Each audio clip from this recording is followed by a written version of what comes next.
Hi, welcome back to another Black City Coffee vlog. In this video, we're gonna go over what makes specialty coffee special. Thank you for this idea, content suggestion in the comments.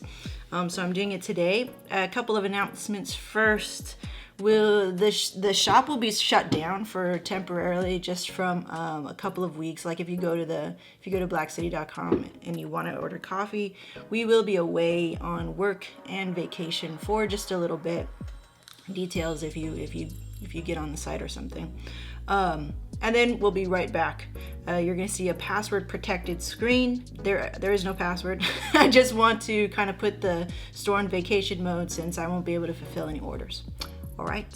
Another announcement is that I will, when I figure it out, the technical aspects of it, I will be creating ways for you guys to try Black City coffee, where I can send a 2-ounce sample in the mail, where it won't be as cost heavy for me, and we'll be trying to give away free samples just like this to you when you sign up to join the email list or something like that. When I figure it out, I'm trying to figure it out.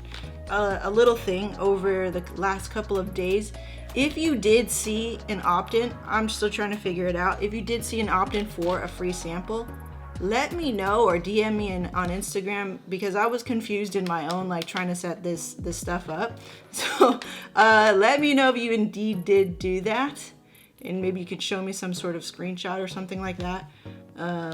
And then I'll try to get that out to you before I take off, okay? But on my end of things, it looks like there are no opt-ins. So I got a little confused, but just an announcement here, okay?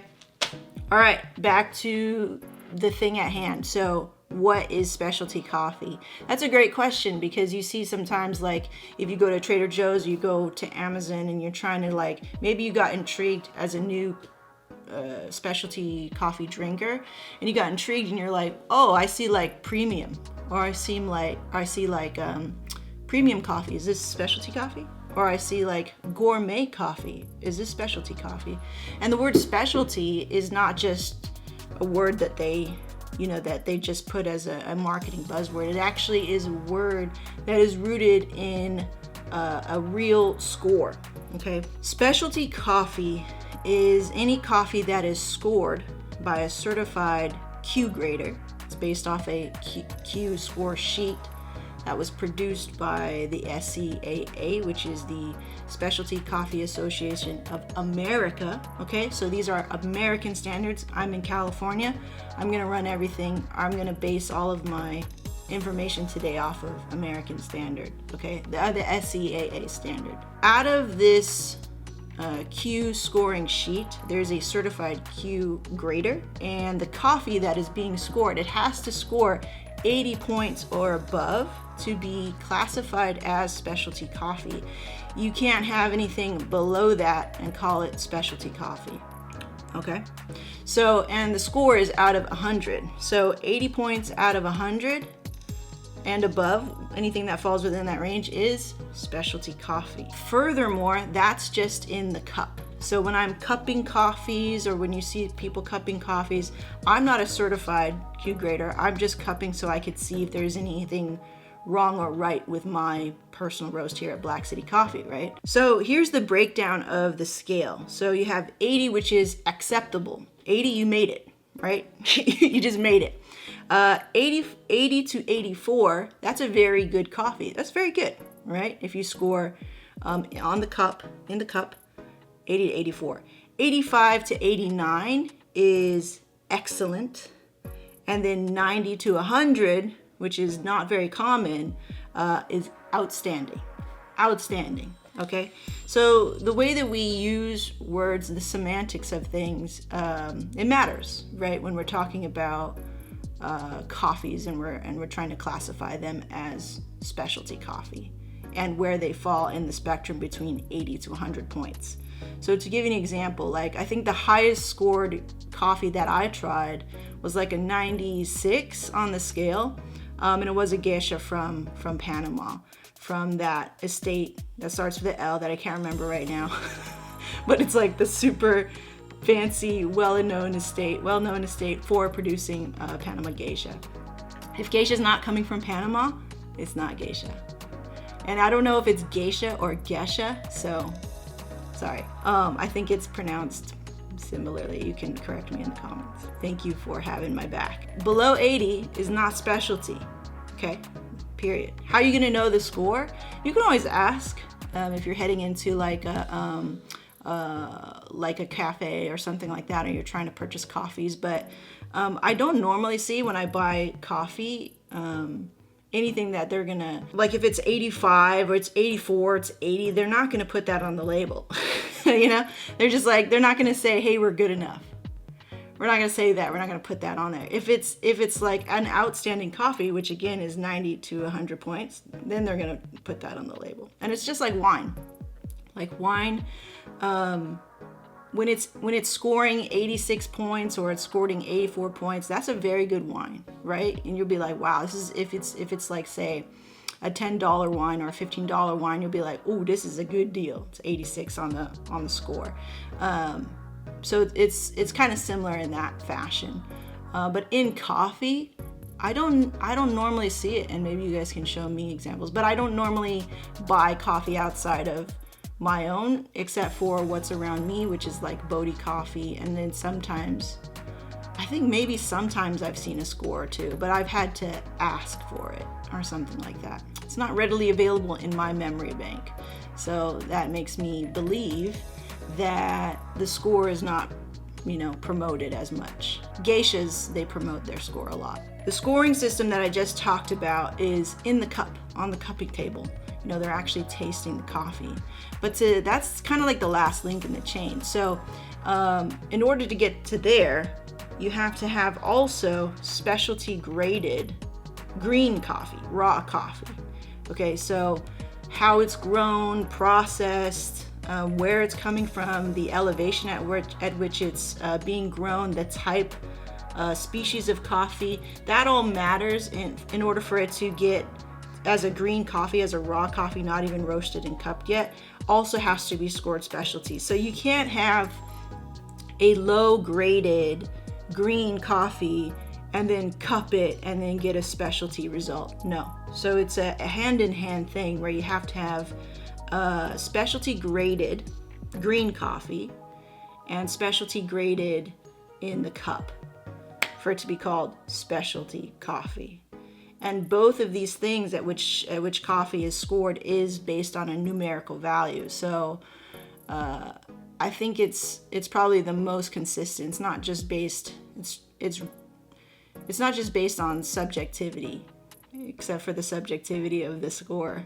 But I think they try, you know, the SCAA is just trying its best to have something, a numerical value represent these sort of flavors, these things that the graders are the ones that are tasting and telling you what the score is. So far what we've covered is basically specialty coffee in the cup is graded by a Q grader using a Q scoring sheet. Now the Q scoring sheet covers things like, which is also produced by the SCAA. It's scored on, I have my notes here, on fragrance and aroma. So right, when we smell the grounds and we're smelling them dry, and then we wet the grounds and then we smell them wet. So it's aroma, what it smells like dry, and then fragrance, what it smells like wet. And then we go into flavor as we cup the coffee. What's the acidity? What's the body? Is it uniform? Uniform meaning like, as we taste the coffee from hot to cool, this is, I think, correct me if I'm wrong, okay? As we taste the coffee from hot to cool, it's gonna produce different flavor notes on the palate because extreme temperatures basically mask flavor. So if it's super hot, you're not gonna taste the best of that coffee, and when it's super cool, you're maybe gonna get a more pronounced note of coffee. And so we want to have something that's kind of like, how does it taste uniformly? Which is super interesting when you taste it, when you cup that in certain coffee. It's like, wow, this coffee is tasting better and better as it's cooling, or something like that. Like, what's up with that? Clean cup, maybe you guys can educate me about clean cup in the comments, okay? And they score these with numbers, and then they add it up all together and see what they come out with. Is it 85? Is it 86.23? You know, so it gets pretty nitty gritty at that point in terms of where it falls on the scale. And I think it's a great way to just be consistent in how you're scoring coffees and what you call good, very good, unacceptable, acceptable, outstanding, right? We've given number value to these things. That's in the cup. Let's move on to the green coffee. So there's still the source of coffee, which is green coffee, right? And the raw coffee, where it's coming from, how it's grown, how it's stored, how it's processed, all that stuff. So by the time green coffee is ready to be brought to somebody to be scored, right, and deem it specialty or no, they have to roast it and then they cup it, right? So they must first pass what we call coffee grading, green coffee grading. So what they'll do is they'll have a pretty large mat that can accommodate a sample of coffee that was taken, I think it's like 5 stabs, 3 to 5 stabs in a sample of coffee. Say they have many, you know, bags of coffee, and they're going to take 5 stabs of this coffee, 3 to 5 stabs. They're going to pour it onto this black sheet or mat, basically. And then they're going to start to just examine it, like what are the defects. So how coffee is graded, green coffee is graded, is by how many defects it has. And so every time it has a defect, which is, there are certain types of defects. There are primary defects, there are secondary or full defects, and you can have partial notes of that. And so they break down defects in all the ways that they can, from like, hey, there's rocks in here. Hey, there's twigs in here. Hey, there's bugs in here. Hey, there's insect damage here. Or like this sheet right here that I have, that I got from Mill City Roasters, gives you a pretty good example of like a bunch of defects. So here's like a very nice green, and then here's like full black. That's like a primary defect. Partial black, full sour, light insect damage. You see these little like pinholes in it. Floaters, fungus damage, like a bunch of stuff that you just don't, I mean, if you're not in coffee and you're looking at coffee for maybe the first time like this, you can see like there's so many things that can go wrong in a coffee. And I think that's what's kind of like the most interesting part, is like, holy crap, like there's so many barriers for a coffee, from a little seed to being picked to all this stuff, to being graded and cupped and all that stuff, to be then called specialty coffee. And that's why the word specialty is actually special. You know, it means, it has a lot of weight to it once you finally realize what specialty means. It means like all this stuff that the coffee has to go through, it has to be in pristine, almost a pristine, special level for you to be drinking it in some cafe and intelligentsia, and then call it, and say, I'm drinking specialty coffee. You know what I mean? So it's pretty amazing what coffee goes through, how many barriers it has to overcome before it's called specialty. You can't have just like regular green, regular meaning like, let me use the right terms. So SCAA coffee is graded like this, okay? And noted, like I said, the SCAA of America. So this is America's standard of grading green coffee. I think other countries have their own way of grading coffee, but I think we have one of the highest standards, right, in America. So it's graded like this. Number 1 is specialty. So in my notes here, you can only have up to 5 full defects in a sample, and no primary defects are allowed. So that's pretty strict, right? And it gets pretty more detailed, and I'm just gonna say kind of like the gist of it. 2 is premium. So see, like that word premium, you think is great, good, awesome, best, right? But it's not. Premium is up to 8 full defects, and some primary defects are allowed. I remember reading that. And then I think below this, you're starting to get into some really sketchy coffee, which is like Exchange. I'm not gonna I don't remember all of the details of it. Exchange is a grade, below standard is a grade, and then off grade is also a grade. Like, I guess that would be like that's the worst coffee you could get. The off grade coffee is the worst grade coffee you could get. Defects are things like I said, like rocks, insect damage, Quakers, floaters, etc. So again, you know, buzzwords like gourmet or premium or best, they do not mean specialty. They don't mean specialty.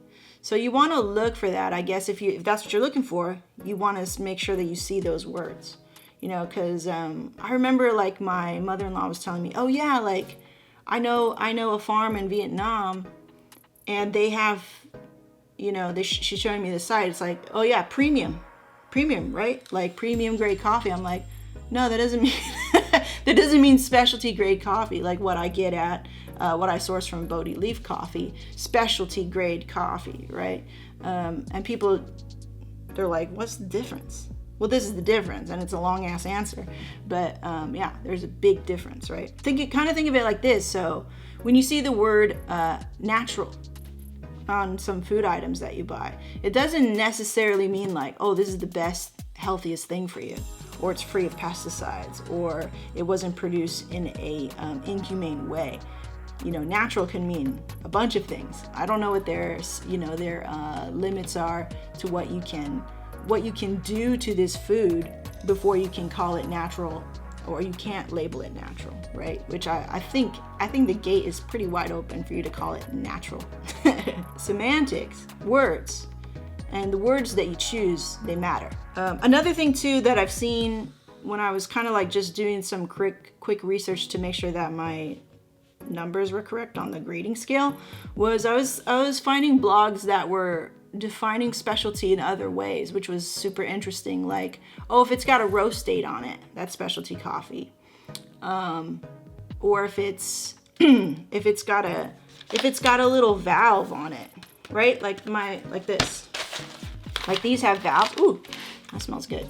So if it has a little valve, it's specialty coffee. Now those are probably good signs, but it doesn't mean it's specialty. And I think that's important to denote that, you know, when we start classifying things as specialty, we should know a pretty good amount. We don't need to know all the things, like what's the score, but we should kind of, well, that would be, the score would be your first telling. And if you can know the score, just know that 80 and above for in the cup, you know, in terms of tasting, that's specialty coffee. And in order for it to even be scored, you can pretty much trust that it was already graded as specialty.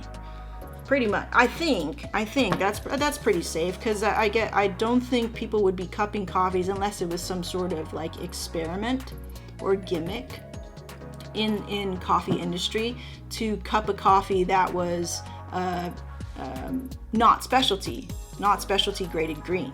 Does that make sense? So yeah, interesting. I think I learned a couple of new things too. Like I kind of already knew the score thing, and I learned so much from when I took that course with Mill City Roasters, but then to like really kind of clarify my own random like questions was like, well, like I see these words too, like what does that mean? And clarify, what does premium mean, or what does gourmet mean? I've seen that sometimes. Or when I go to Trader Joe's and they say Geisha on Trader Joe's coffee, I'm like, really? Because the last time I had Geisha was like $100 for this one cup of coffee. What's up with this? Like, what is this coffee? So I think it's just great to get the discussion going so that people can start asking questions, so that when you finally arrive to the truth, you're like, whoa, I learned so much that I didn't even kind of like ask for. And I feel like even if I said anything inaccurate here, at least I'm asking questions. At least I'm clarifying for myself and finding out new things. And if you guys correct me in the comments, that's cool too. It's just like, no, actually it's this. Oh, cool. I didn't know. Sorry. You know, and I think that's really healthy for the industry, or somebody who's who's learning about coffee kind of just like to meander and find their way through coffee on their own, like it's their own sort of journey with coffee, which is a beautiful thing. All right, cool. So I hope, just like in my fashion, I hope we could generate discussion. You know, I'm not really about like, these are the facts. I don't do stuff like that. So generate discussion. I'll see you in the comments. We're going to be away for a little bit. Like I said, as a reminder, the store will be closed temporarily. But yeah, we'll be back. Thanks for your patience. Thanks for your understanding. Thanks for supporting. And yeah, we'll see you next time. Okay, bye.